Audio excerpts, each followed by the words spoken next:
about this one the most, actually. And it really is, it comes down to trained, deeply knowledgeable SMEs with deep experience in my particular modality. Okay. Also, in what influences that? Location is one thing that comes to mind. I was in a facility once that was just 30 miles too far south and 30 miles too far north. And so we couldn't get aseptic operators. So what did that cause us to do?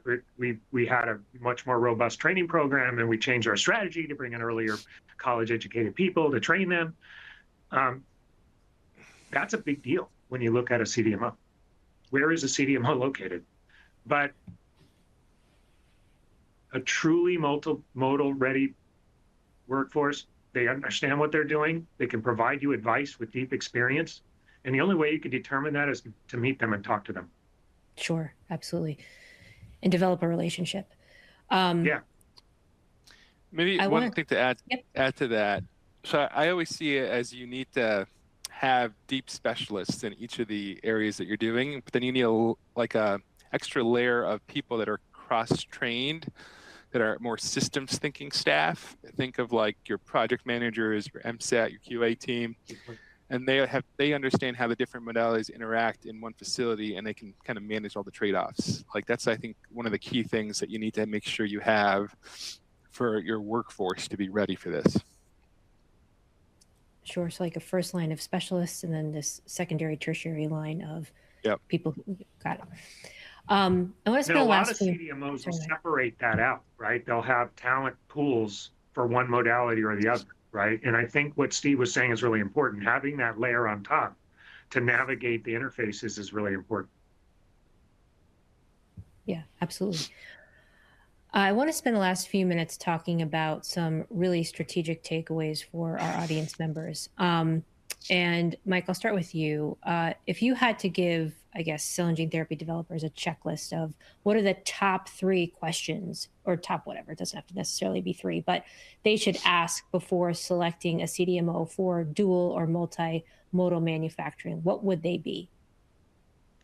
Well, off the top of my head, the first one is, do they understand multimodal manufacturing for me and its implications to contamination control? Because my primary concern when I go into a facility is contamination control. The next one is, do they have a quality system to support that? I don't want to see deviations open for 6 months. I want to see proof that they can navigate that system. And that goes back to what I was saying about from Aditya's first question about scaling the quality group, right? Does the quality system understand what their roles and responsibilities are? Do they have SLAs, et cetera? And then the third thing is back to kind of linking the first, which is, does the CDMO understand what I'm trying to do? And do they have those specific capabilities? So it's, do they understand multimodal manufacturing and its implications to contamination control? So they have a robust, contamination control program. Do they have the quality system, and do they understand me? Those are the 3 things I look for. Thank you, Steve. I'll offer that up to you too. If you had to give developers, listeners, a checklist, what would it include? I think for me, it's 2 key things. First is like proof of execution, and the second is like resilience and governance. So proof of execution, what I mean by that is, the question you want to ask is, show me where you've successfully run a multimodal program. What metrics did you hit on time for like the timelines? For batch success, for tech transfer? You really want to see like, how have they actually performed in this? And then from a resilience and governance perspective, like literally the question is, what does your governance model look like when something goes wrong? And then how financially and like, I would even say like geopolitically resilient is the network that they have. If they can give you solid answers in those 2 areas, you're really, I would say those are 3 areas, then you're probably in good shape.